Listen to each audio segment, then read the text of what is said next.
that have emerged in the last 3 decades through the engagement with digital media technologies. So currently his focus lies on the epistemological, social and technical analysis of filtering algorithms, asking how they are organized in digital cultures, what role they play in the transformation of democratic societies, and to what extent they can be explained by the latest push in communication, in particular in automated data analysis and machine learning. Together with Wendy Chan, Heather Stale, and Florian Kramer, he has co-written a book on pattern discrimination, which investigates the centrality of race, class, and gender, and sexuality to big data network analytics and bridges research fields in the arts, humanities, and data sciences. So please welcome Clemens Apprich. So thanks Svetlana, also for the perfect pronunciation of my family name, which is sometimes tricky. I mean, not here, I guess, but more like in the English-speaking countries. Also, thanks also from my side for to the team and of the biennial and the center here for the invitation and the organization. And I know it's pretty late, so this is also usually the time I would, open up a beer and I don't know, relax on my couch. So feel free to just not leave maybe, but relax, kick off your shoes, and while I'm trying to explain you a little bit about this problem of pattern discrimination, which I think is pretty central right now to digital cultures. So what I will do tonight is actually to take up the paraphrase from the beginning that Svetlana actually mentioned. You may not be interested in cyber war, but cyber war is interested, or definitely interested in you, which, as you also mentioned, goes back to the quote by Trotsky. And I will try to paraphrase it even further, right? And I would say, you may not be interested in pattern discrimination, but pattern discrimination is definitely interested in you. So I will apply this kind of aphorism to the concept of pattern discrimination as one of these kind of inner logics, if you want, of today's digital and networked world.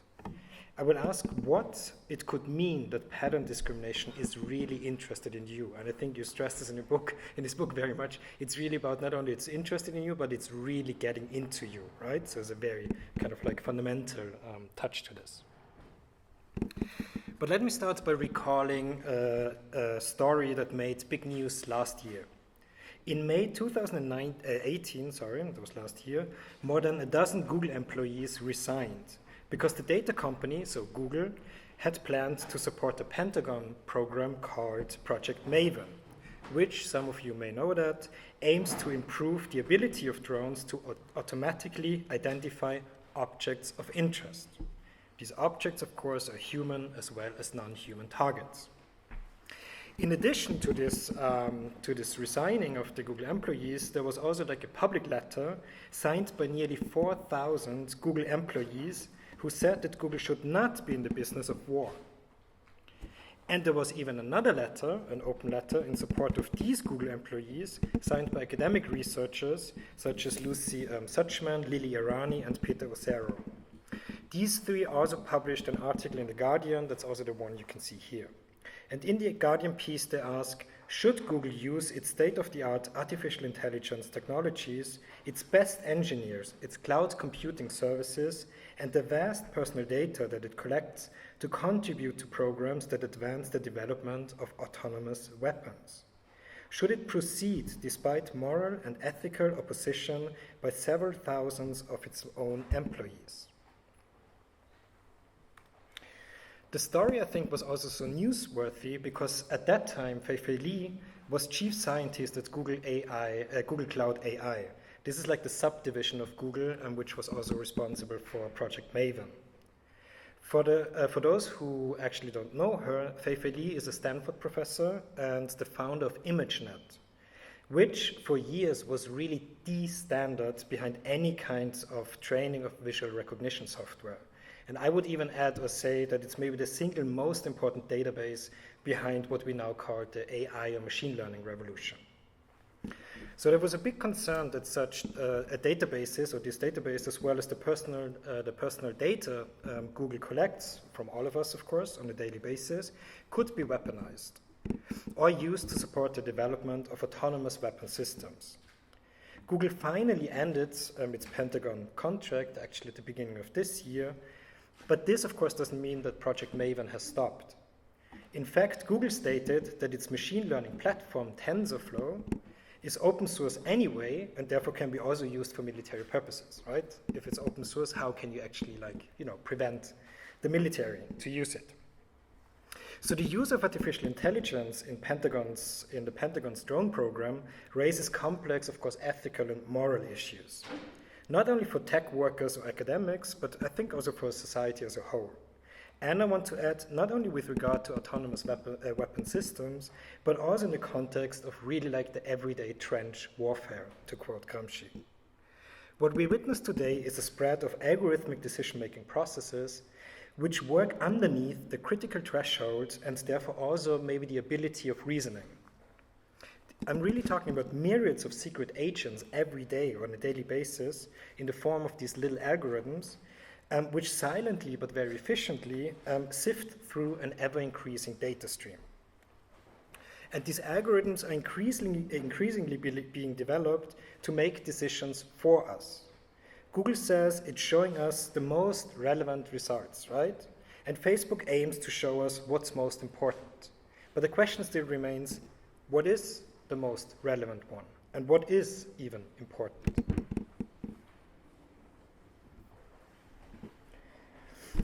So to understand the kinds of algorithmic decision-making processes we, I guess, all experience today, because you can't really, except, Gert hinted at that, you can retreat if you want, but if you don't want to retreat, you experience these kind of things. In order to understand these decision-making processes, I want to examine a very fundamental concept of computational cultures, and that's pattern discrimination. And Svetlana mentioned it. It's actually a co-effort, if you want. It's a book co-written together with Wendy Chan, Hito Steyer, who is actually a work just in front of us right here. So a Berlin-based artist, and Florian Kramer, who is a scholar based in Rotterdam. And I will link back at the end. I will show you the way you can find it, because also one of the things that's good about the book and the whole series is open access, and you can use it. I guess also the military can use it.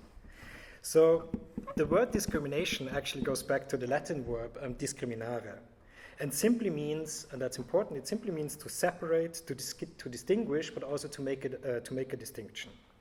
It was not until the late 19th century that it received its kind of political connotation.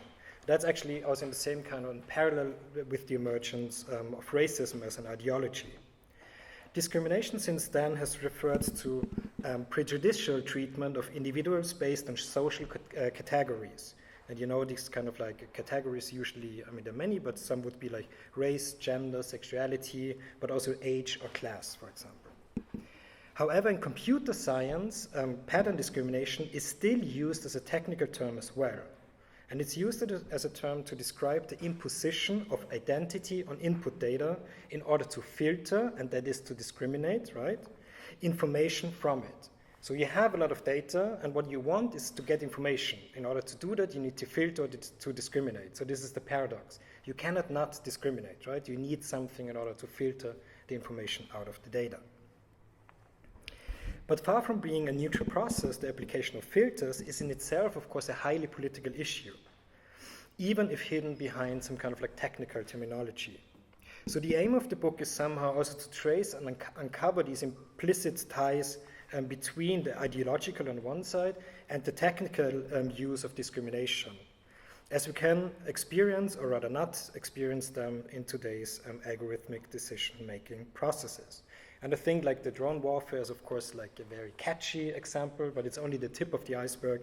If you just think about applications of this pattern discrimination, I don't know, in predictive policing, border control, any kind of credit analytical systems today, the recruitment software is actually also using more and more of these kind of automatic decision-making systems, but also insurance companies. If you know Virginia Eubank's recent book about algorithmic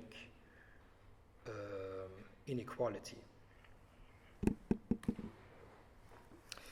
So in our book, so this very small one here. So in our book, Wendy Chan points out that these filter algorithms operate on the basis of network analysis to bring order into the ever-increasing data stream. However, network analysis itself is based on very specific presumptions that have major implications on how we see the world and actually also how the world sees us. The network does not simply describe reality, but actually prescribes it. That's what Wendy Chan also calls the performative character of networks. They are not only descriptive, but always prescriptive as well. So there are always these presumptions in terms like what is a node, what is a connection, what is a cluster, but also what is a friend on social media, what is a neighbor, and then of course what is an enemy. In network analysis, we are constantly being compared and lumped together. What matters is not so much the individual nodes, but the ties actually between these nodes or to other nodes. You are what your neighbors are. And correlations are not solely based on your actions and history, but rather also on the history and actions of others like you, which can sometimes become very dangerous. And I think in Svetlana's book you mention or reference also, it's called like the so-called mosaic theory, right? So this is the idea that one can piece discrete bits of information together to predict the likely intentions or actions of others. Like, of course, that's also mean like you can become very suspicious only by association. And I think the brutal examples we all heard about, for example, drone attacks on wedding parties, especially in Afghanistan or Pakistan, which is this kind of idea because the patterns showed that people gather outside of a city in some kind of remote building. This is a pattern for terrorists to gather, but in that case, or in many cases, it was a wedding, for example. So thus behind network analysis, and really network analysis is here understood as the engine of current filtering mechanisms, lies the assumption of homophily. That is the idea that similarity breeds connection, or as the saying goes, birds of a feather flock together. And another example is like it's not only military warfare and this kind of things, just think about recommendation system, any recommendation system, Amazon, Facebook, Netflix, Spotify, whatever you want. It always works on this kind of idea that you are like other people like you, and this is why you like the stuff that other people like you like. So that's the main idea. And the reason for this, that's an interesting part, the reason for this is actually the work of Paul Lazarsfeld and Robert Merton, and there especially the work on friendship and processes from 1954. It's actually one of the most cited, but perhaps least read papers in network theory. In this paper, the two sociologists describe the opposing but complementary forces on the one side of homophily and on the other side of heterophily. However, in network analysis, since then, only this homophilistic aspect has been emphasized or remained. So the assumption that similarity is the driving force of friendship, neighborhood, relationships, and social networks. And this is so important because really how we build social media since then, or especially, of course, since the 90s, is actually the idea that we always have to follow homophilistic drives, that we want these kind of things. But the heterophilistic part is completely left out. The problem is, of course, with homophily, existing and also like historically grown power relations are simply reversed. Right? Not exclusion, but inclusion creates segregation. Not in century-old racist politics are responsible for discrimination, but just like natural preferences of individuals to surround themselves with other people like them. Hence, with network analysis, seemingly like immutable categories such as race, class, or gender, are embedded in this kind of like less crude categories, like zip codes, buying behavior, social credit scores, and so on. So you don't have to ask anymore, like, are you male or female? What kind of race do you have? Or these kind of things. You just like hide them into like this kind of like proxy data, right? It's enough in order to triangulate different kind of like proxy data, zip codes, and all the kind of things. Where do you live? Where do you come from? Who is like your neighbor? Who is part of your family? In order to actually infer this kind of hard categories. And today, real-time data flows, which are unprecedented in scale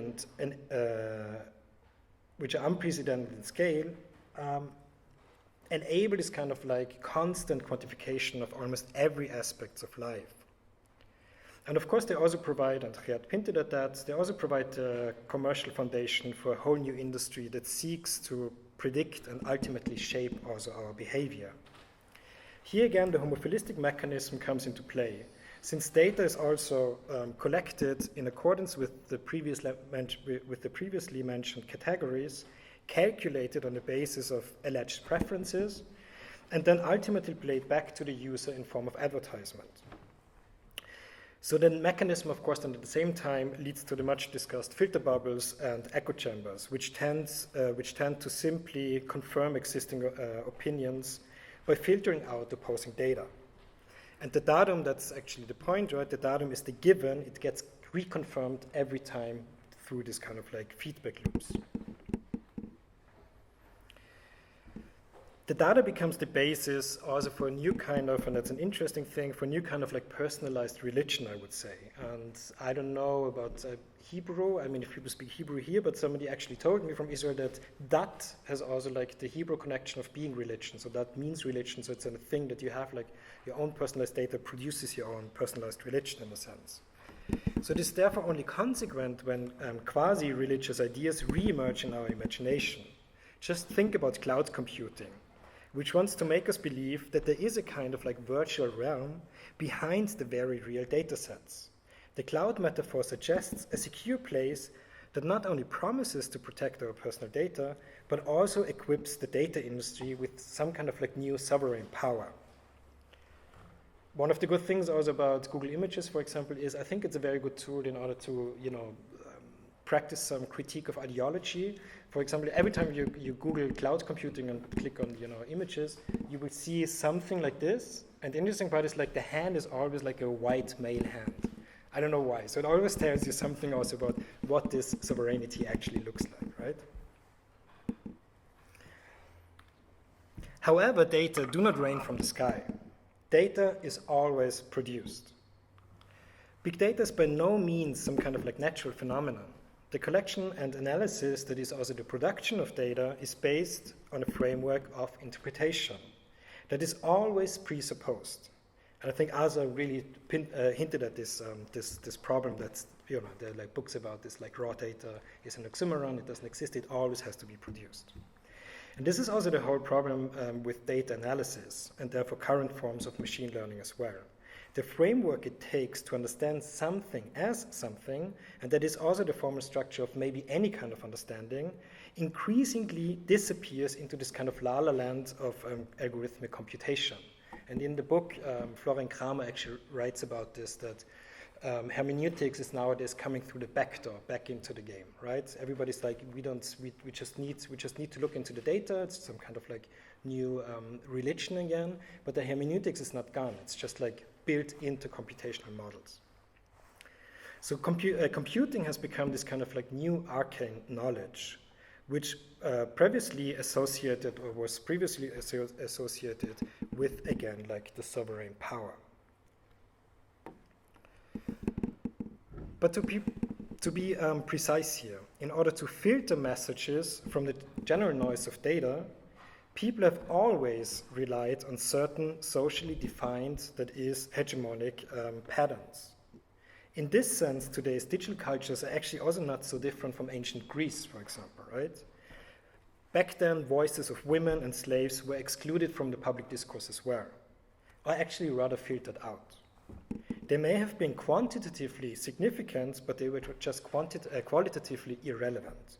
This is also the story that Jacques Rancière sometimes brings when he talks about this difference between noise and speech, that always in order to have a discourse, you filter out a lot of what at that time, and same also for our time, is supposed to be noise. Data understood as something given must be processed in order to be relevant. Or even simpler, they must be shaped. And that's also like the Latin word of informare really means put information. So you have to put data into information in order to get information. They get meaning through existing forms, schemes, or patterns. While data is primarily syntactic, information requires a semantic frame of reference, which filters information from data by giving it meaning. So through repeated use, such a filter solidifies in the end into something like a cultural pattern of interpretation that is a socially accepted framework of interpretation that has a significant influence on how we perceive and therefore also experience the world. And the very same filters are used to train the algorithms, or let's say, if these very same filters are used to train the algorithms, then it should come with no surprise if these algorithms on themselves ultimately repeat our own prejudices. So if they work with our data, right, why should they do something different that we would do anyway? So this is the main point here. This also closes the homophilistic circle, because the patterns that are uncovered through network analysis are precisely those patterns that were assumed to be found there in the beginning. So pattern recognition becomes this kind of like self-fulfilling prophecy somehow.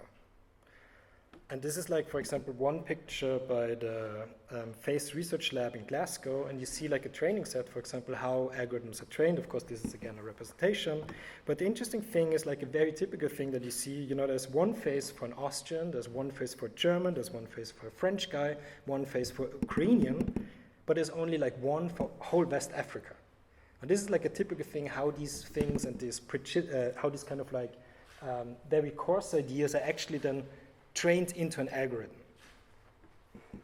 Or in the case of drone warfare, the one we started with, this self-fulfilling prophecy also translates into a very vicious circle between the training and the test set. As Hito Steil also in the book shows with regard to Skynet, and Skynet is like one of the biggest programs, again, from the Department of Defense in the United States, together with the NSA. It's like a program in order to surveil, but also to engage with drone warfare, especially like in Afghanistan and Pakistan. So if this NSA is using records of what they think a terrorist actually looks like to train and then also to test these kind of algorithms or models, the assessment of that model is not only bullshit, but actually very lethal.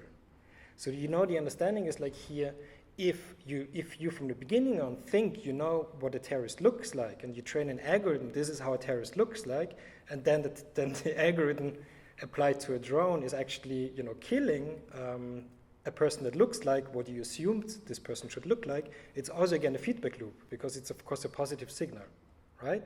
So there's sometimes it's really bad, also engineering in a sense, that you never should use a test set and confuse it with your training set. But this is happening all the time, and that's like also a big problem in these machine learning processes. So this leads us to knowledge as a third and also last layer of analysis. In addition to data, as I said, the syntax, and information as the semantics, knowledge can be seen as an agreed upon framework for evaluating experiences and information in order to act upon them. And this is like usually what you would call like pragmatics, right? It's also knowledge in the sense of really acknowledging something, or like in an old way, I don't know, in Dutch it would be the same, but it's an old German one. Wissen also means like having seen something. You really acknowledge something as something. And I take another example, but I really like this, I don't know, I still have to think about Professor Lee, I guess, from the film before, because he had really this kind of like thing, the same I'm doing here right now, right? Data, information, knowledge, it's this kind of like three different layers that actually also are, of course, interrelated to each other. But another example would be very simple, like the weather forecast. So the instruments of a meteorological station produce data in the form of discrete units, of course. So this array of figures, let's say numbers from 0 to 9, only becomes legible when being applied to a specific scheme, for example, like the Celsius scale. And this task is normally done, as we have seen also in the film, is normally done by experts. But in order to both make sense to the public and also be accepted, acknowledged by the public, this information has to be presented within a context that pins down meaning and also gives it relevance. This is also why people, I think, across the globe still, at a specific time in the evening, watch the weather forecast, or I guess for younger generation, look up the most trusted app to see what the weather will look like. And Professor Lee said, this is the business of the government, right? That's interesting that there's like another thing, this layer on top.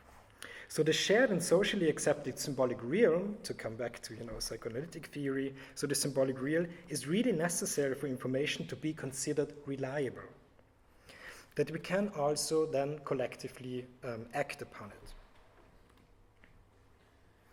And such a collectively agreed upon knowledge is ultimately also needed with regard to algorithms, artificial intelligence, and machine learning. So take the example of Google's Deep Dream, I guess, which most of you know, also called, the algorithm itself is called inceptionism. And it was developed to understand and see how artificial neural networks, so simply like the most state-of-the-art application of what we call machine learning in AI, so that's how artificial neural networks, which are used in the field of image, face, and text recognition, actually work. So it's a reverse engineering. And the results here, again, should come with no surprise. Dreaming the network over-identifies with its own training set. So the data it was fed with and which now constitutes its very own reality. And if you look, you don't even have to look very long, but you will see what the data set actually was. So it's mainly dog pictures, right? If you feed an algorithm only dog pictures and say this is the reality, it will try any kind of picture you feed it in order to filter this, to see the patterns. It will look like any kind of like dog imageries, in a sense. So what is shown here is nothing else, I would say, than the technological unconscious, which I would also argue can only reflect our human unconscious.